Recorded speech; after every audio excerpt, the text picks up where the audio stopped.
Hey guys, so this is my new figure haul. I'm planning on doing an unboxing shortly, so stay tuned for that. This is the new Ocean Protector Mosasaurus.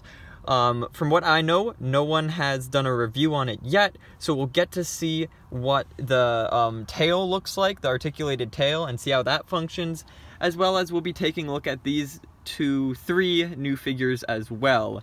So definitely stay tuned for that video, and I picked these guys up at Toys R Us.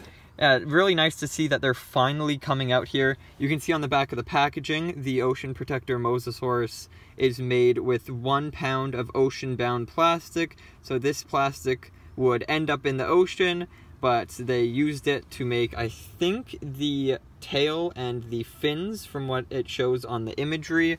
The tail has some sort of articulation, and we're going to see what that is. Also, the box art is phenomenal on this guy.